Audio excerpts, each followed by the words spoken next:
बोलती पुस्तके. ज्यांना वाचनाचा नाद त्यांना बोलती पुस्तके घाली साद. आमचं चॅनल सबस्क्राईब करा आणि सबस्क्राईब करायला इतरांनाही सांगा. नमस्कार श्रोते मित्र हो. बोलती पुस्तके सादर करीत आहे लेखक श्री वासुदेव पाटील लिखित कादंबरी तडका, प्रकरण 6.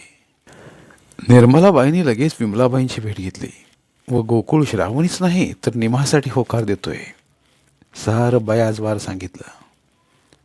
श्रावणीच्या अंगाची लाही लाही झाली. तळपायाची आग मस्तकात गेली. सनक सनक, या गोक्याला नोकरी काय मिळाली, थेट आपणास नकार. ती घरात आत तशीच बसून राहिली. निर्मलाताई, गोकुळची जशी इच्छा तसं होईल. नाही श्रावणी तर निमासाठीही आम्ही तयार आहोत. विमलाबाई बोलली आणि आता तर श्रावणीला आपल्या मस्तकाचा स्फोट होईल असाच भास झाला. आई, सावत्र आई, बहीण, सावत्र बहीण, तिला प्रकर्षानं जाणीव झाली. ठरलं.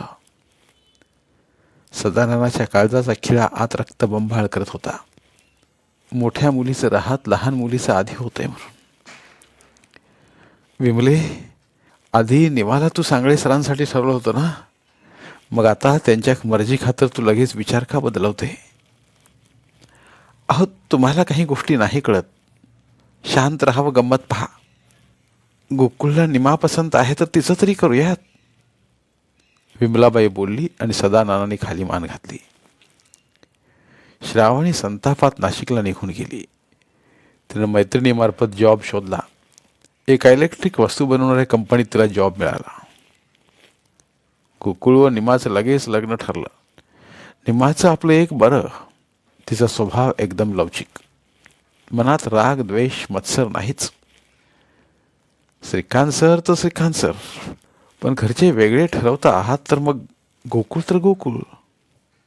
मन लगेच रित करत तिनं जणू आपल्या मनाच्या मोकळ्या मोठ्या रिक्तिकेत लगेच गोकुळला भरलं. गोकुळ व तिचं छापऱ्यात लग्न झालं. इच्छा नसताना गोकुळसाठी व निमासाठीही म्हणा, पण श्रीकांत थांबला. त्यानं दोन्हीकडून उभं राहत तो राबला.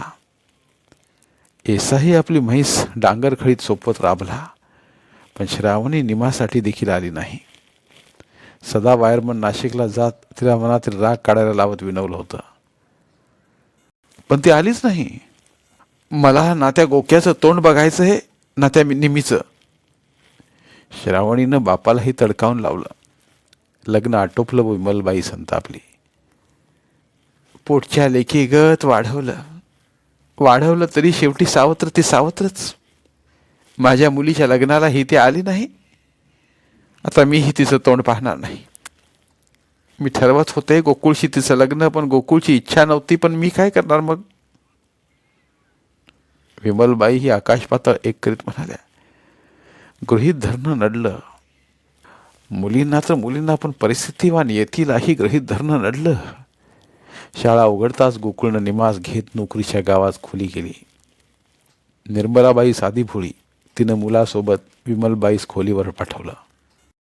सदाननाच्या जेवणाची हमी घेत विमलाबाई 1-2 महिन्यासाठी मुलगी व जावयाच्या खोलीवर गेली. सदा वायरमननं पुन्हा भट्टी व बाटली जवळ गेली.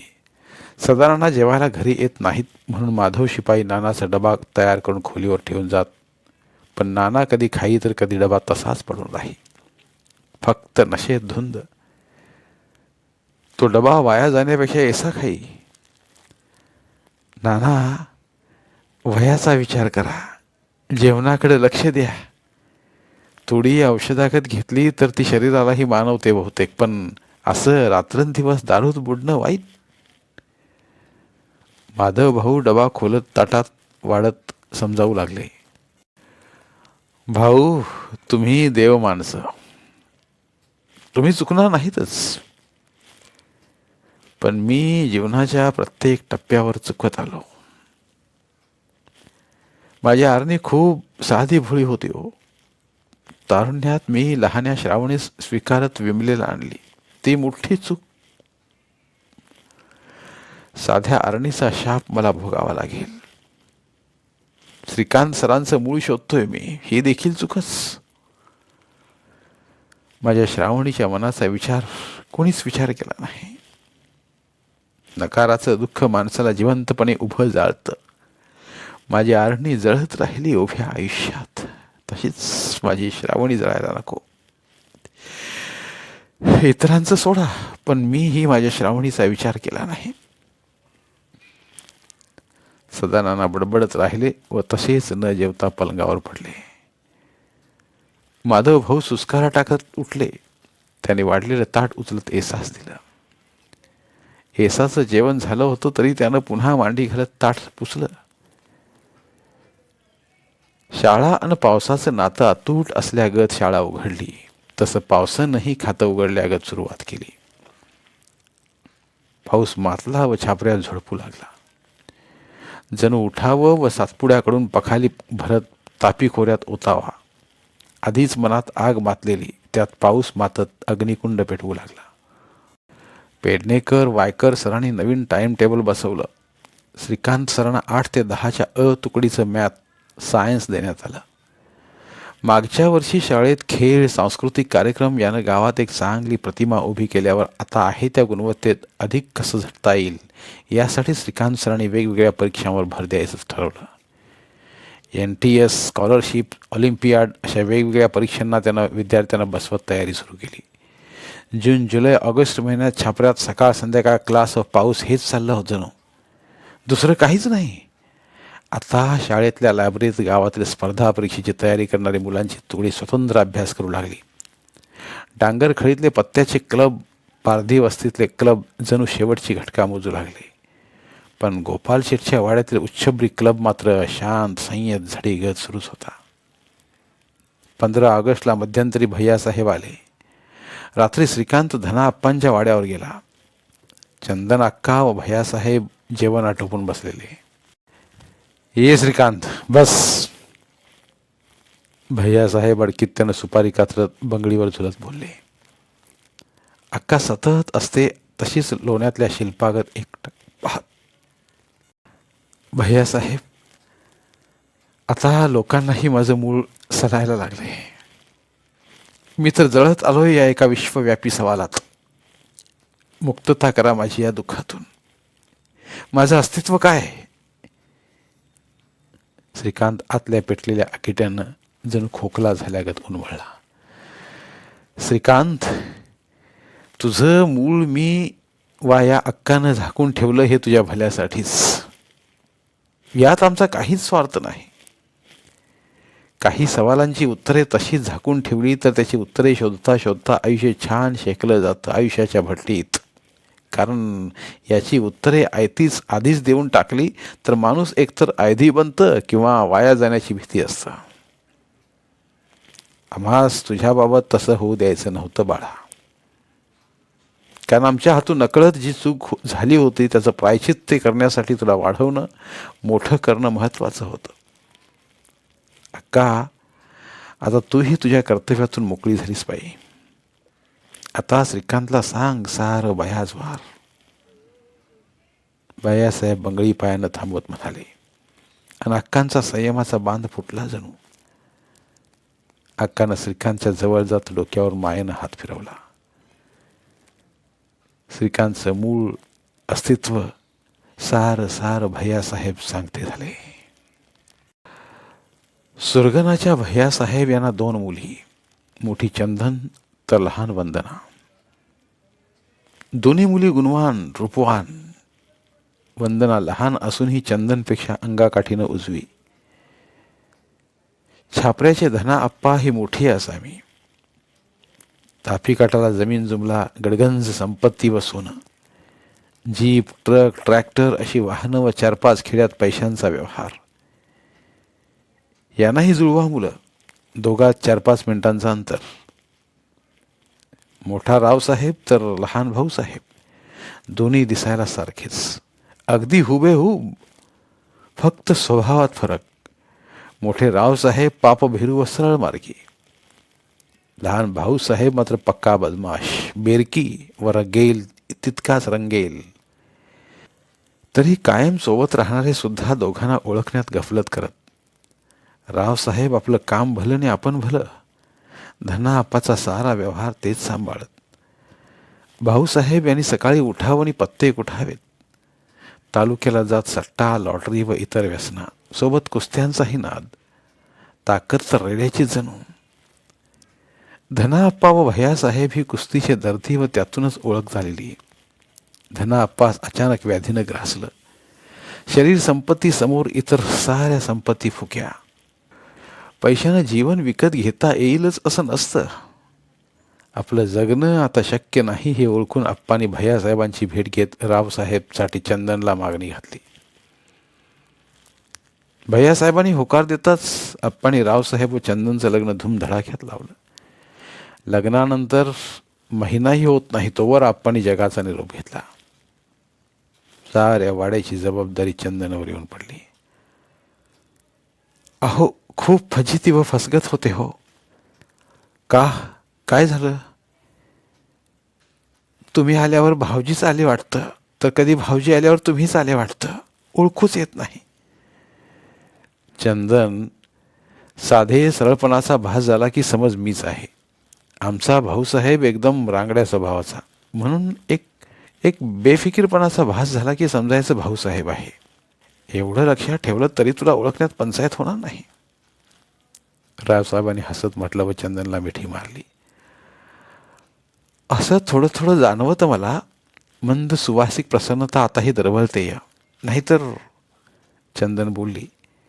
पण नंतर रावसाहेबांनी चंदनला बोलण्याची संधीच दिली नाही. धनाआप्पांचं दुःख कमी होत मस्त आनंदाचे दिवस सुरू झाले. भाऊसाहेब मात्र आपल्याच मस्ती धुंद. पत्ते, जुगार, लॉटरी आणि काही बाई यातच बेदरकार जगणं. लग्नास वर्ष उलटलं. चंदनबाईस मूलबाळ होईना. भैयासाहेबांच्या मनात शंकेची पाल चुकचुकली. त्यांनी रावसाहेबजवळ चिंता व्यक्त केली. रावसाहेब व चंदनला घेत भैयासाहेब नाशिक मुंबईला गेले. दोघांच्या चाचण्या तपासण्या झाल्या. चंदनबाईस मूलबाळ होणं मुश्किल. औषधोपचार घेत परतले. 6 महिने गेले. मध्यंतरी दुसऱ्या डॉक्टरांचंही मत घेतलं. चंदनबाईची आस सुटू लागली. इच्छा नसताना रावसाहेबांनी चंदनबाईच्या आग्रहाखातर वैद्य हकीमही पाहिले, पण परिणाम शून्य. अहो, एक सांगू, ऐकाल? का नाही, बोल तू. दुसरं लग्न करा तुम्ही. चंदन काहीही काय बोलते. होतात काही ना मुलं उशिरा. आपल्या नशिबात असेल तर परमेश्वर देईल आपणा संतती. आतल्या आत तुटत रावसाहेब समजावू लागले. पण चंदनबाईंनी मनात काही ठरवत आपल्या धाकट्या बहिणी छापऱ्यास बोलवलं. भैयासाहेबांनी आपल्या जीपवर वंदनास पाठवून दिलं. भैयासाहेबांच्या चुलत बहिणीचा एकुलता एक मुलगा रमाकांत सांगळे हा भैयासाहेबांकडे कामाला होता. या रमाकांतचे आई वडील वारल्यानंतर भैयासाहेब रमाकांतला आपल्याकडे घेऊन आलेले. रमाकांत भैयासाहेबाकडे जीप चालवू लागला व इतर कामं करत राहू लागला. हा अतिशय तगडा व रांगडा गडी. यालाही कुस्तीचं वेड. वंदनाला छापऱ्यास पोचवायला भैयासाहेबांनी यालाच पाठवलं. रावसाहेब यांना 8-10 दिवस थांबले. रमाकांतला जीप परत पोचवायला लावत पुन्हा बोलवून घेतलं व तो रावसाहेबास मदत करू लागला. पावसाला सुरुवात होण्याआधी सातपुड्यातले पिकलेले आंबे डालीच्या डाली भरून छापऱ्यात विकायला येऊ लागले. या गावठी कैऱ्या चोसून खायला अतिशय अविष्ट. आकाराने छोट्या पण घमघमाट तर विचारता सोय नाही. धना आप्पांच्या वाड्यात कायमचे विकणारे हमखास येत. आप्पा गेले तरी रावसाहेब यांनी ती प्रथा सुरूच ठेवलेली. पिकलेले आंबे व सोबत लोणच्याच्या गावठी कच्च्या कैऱ्याही ऐन 2च्या सुमारास वाड्यात विकणारे आलेले. चंदन व वंदना नुकत्याच भांडी कोंडी आवरून बसलेल्या. रावसाहेबही बंगळीवर बसले. तोच भाऊसाहेब दुपारच्या चहासाठी आला. त्यानं डालीतील एक आंबा उचलत तोंडास लावत चोसला. काय रे भाऊसा, कसा आहे आंबा? रावसाहेब बंगळीवरून विचारून लागले. आंबा चविष्ट आहे. रमा, मोज मग 30 पूर्ण डाली. रावसाहेब बोलले. वंदना ही पाटी घेत आली. रमा, ती डाली नको मोजूस, जवळची दुसरी डाली मोज. भाऊसाहेब वंदनाकडे एकटक पाहत बोलला. भाऊसाहेब का? तुम्ही तर आंबा चोचला ना, चांगला आहे तर त्याच डाळीतला घेऊ ना. रमाकांत बोलला. रमा, ज्या डाळीतल्या आंब्याची चव घेतली गेली तीच चव पुन्हा चाकण्यात काय मजा.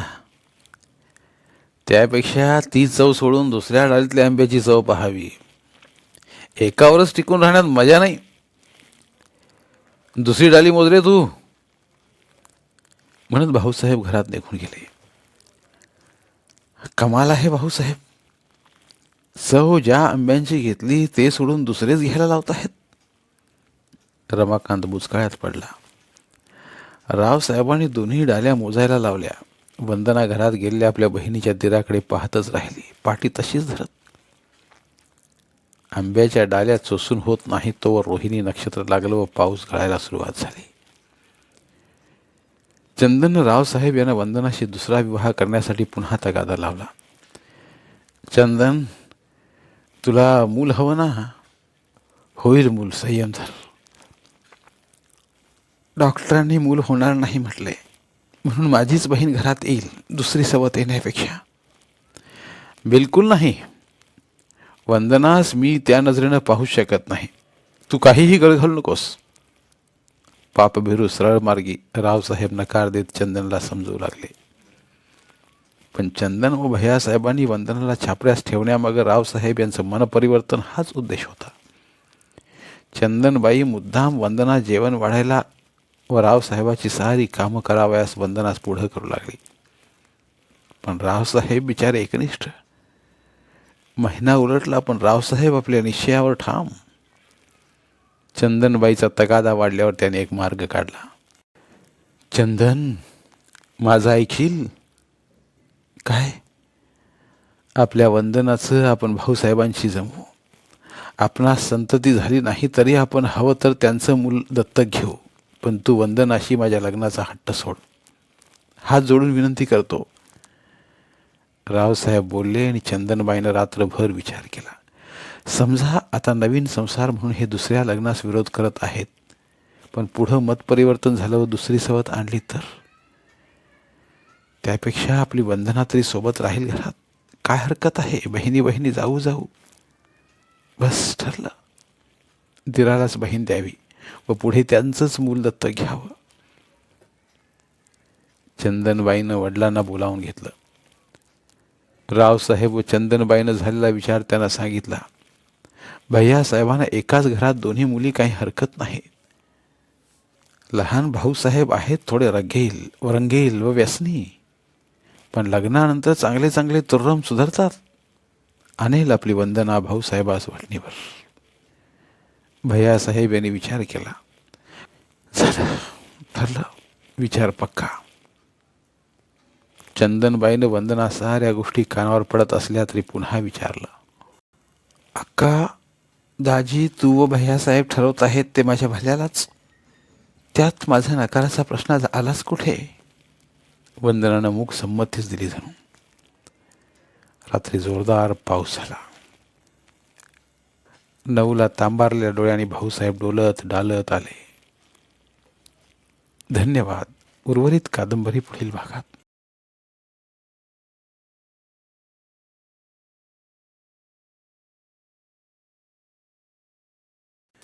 धन्यवाद. प्रिय श्रोते मित्र हो, आपल्यासाठी एक आवाहन. आमच्या चॅनलच्या प्लेलिस्ट विभागात तुमच्यासाठी शेकडो कादंबऱ्यांचे ऑडिओ बुक्स उपलब्ध आहेत. तिथे प्रत्येक कादंबरीचे सर्व भाग एकत्रित मिळतील. त्यामुळे सध्या सुरू असलेल्या क्रमशः कादंबरीच्या पुढील भागासाठी वाट पाहण्याची गरज नाही. तुमच्या वेळेनुसार तुम्ही संपूर्ण कादंबरी सलगपणे ऐकू शकतात आणि साहित्याचा आस्वाद घेऊ शकता. कृपया आमच्या चॅनलच्या होमपेजवर जाऊन प्लेलिस्ट चेक करा आणि तुमची आवडती कादंबरी निवडा. धन्यवाद.